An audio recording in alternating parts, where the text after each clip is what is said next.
자, 쉽고 빠른 재테크, 나만의 재테크 나재입니다. 오늘 여러분들과 함께 할 영상은 바로 청약입니다. 어디냐? 바로 이편한 세상 강동 프레스티지원. 자, 오랜만에 나온 서울 청약입니다. 바로 시작하겠습니다.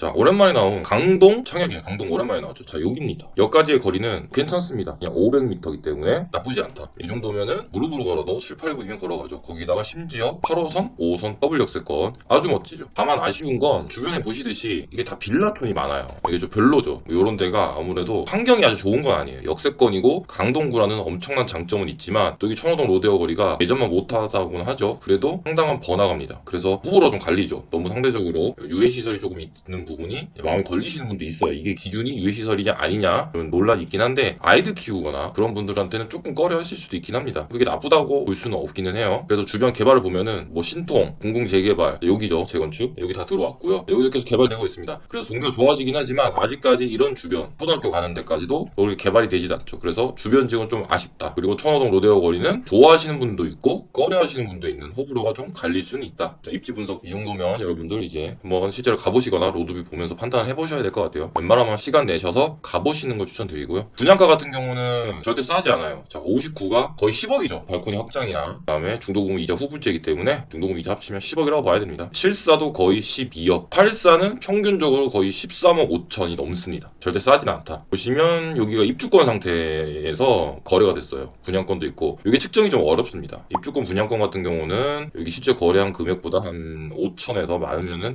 1억 정도도 약간 낮게 측정되는 경우가 있어요. 뭐 이자라든가 상대방 복비를 내준다거나 그런 부분들이 좀 있기 때문에 측정이 좀 어렵고 요거보다는 여기 보이시죠? 여기가 이번에 청약 들어온 데죠? 여기 거리가 가깝습니다. 물론 뭐 초역세권이라는 장점이 있긴 하지만 가격은 대동소이할 가능성이 큽니다. 이쪽은 더블 역세권이기도 하고요. 그리고 아무래도 조금이라도 아파트가 밀집되어 있는 부분도 있기 때문에 신축이 그런 장점들이 있어서 가격은 비슷할 가능성이 꽤 높습니다. 이렇게 해서 가격대를 비교해 보면은 전용 84가 13억 중반 정도라고 봐야 되겠죠? 그리고 25평이 11억 중반. 여기 시세입니다. 74가 없고요. 이 아파트는. 그래서 비교하면은 솔직하게 말씀을 드릴게요. 25평 좀 남죠 그래도. 25평 정도면은 뭐 그래도 한 1.5억 정도는 벌고 시작한다. 괜찮습니다. 74 같은 경우는 이제 아무래도 매매가가 한 1억 정도는 더 비싸야 되기 때문에 약간 이제 여기서부터 애매하기 시작합니다. 그러다가 84 오면은 그냥 제값 다 주고 사는 거예요. 그렇게 보셔야 됩니다. 그래서 시세 차익을 정리하면 59는 1.5억 정도는 남고 시작한다. 74는 1억이 채 안 되는 정도. 그래도 손해는 아니에요. 그래도 조금은 뭐 벌고 갈 수도 있다. 근데 약간 애매한 구간입니다. 근데 84는 그냥 제값을 주고 사는 거다라고 생각하셔야 됩니다.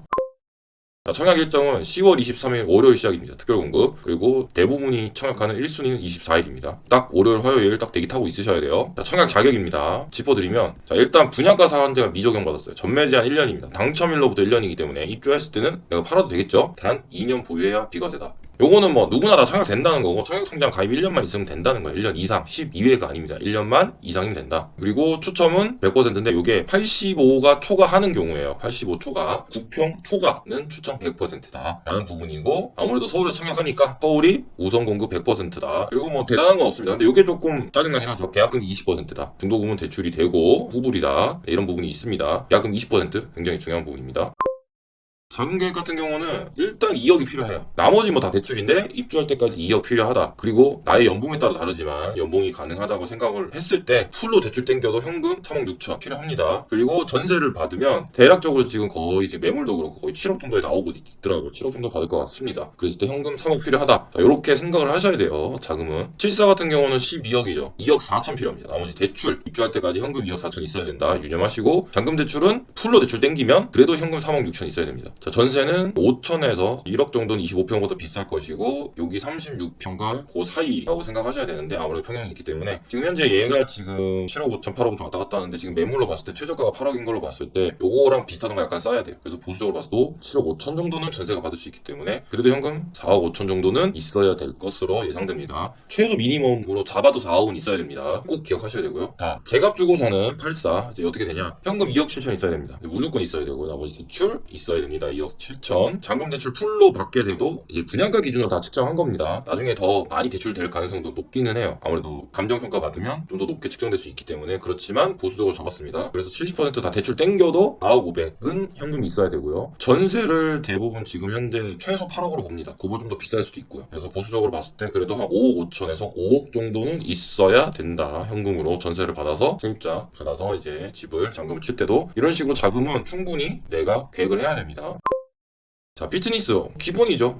실내 골프를 넣어줬네. 나쁘지 않습니다. 괜찮다. 게스트하우스도 있네요. 네, 요거 나쁘지 않습니다. 이사 날짜가 안 맞는 주민이나 친척이 왔을 때 내 집에서 다 자기 힘들 수도 있잖아요. 그랬을 때 미리 예약을 하면은 굉장히 쏠쏠합니다. 네, 런드리 라운지 요거 생각보다 괜찮습니다. 한겨울에 동파망 날 위험 있을 때 스타키 돌릴 수 없으니까 필요하신 분들 여기 가서 하시면 되니까. 뭐 키즈 라운지 괜찮고 뭐 이런 것도 괜찮네요. 지식수로 다 있고 독서실 다 기본적으로 다 들어가죠. 요즘은 괜찮습니다. 뭐 커뮤니티 시설은 나쁘지 않다. 자, 평면도. 자, 59입니다. 3베이. 아쉽다. 굉장히 아쉽고, 드레스룸과 파우더룸이 없습니다. 역시 어쩔 수 없는 것 같아. 이게 재개발, 재건축들 중에 사업성이 좀 떨어지는 지역들은 좀 한계점이 있습니다. 아마 평면도가 옛날에 받아온 거라 그럴 가능성이 크죠. 원래 설계 변경을 해야 되는데, 그것도 다 돈이기 때문에 안 했다. 나머지 죄다 타워형입니다. 타워.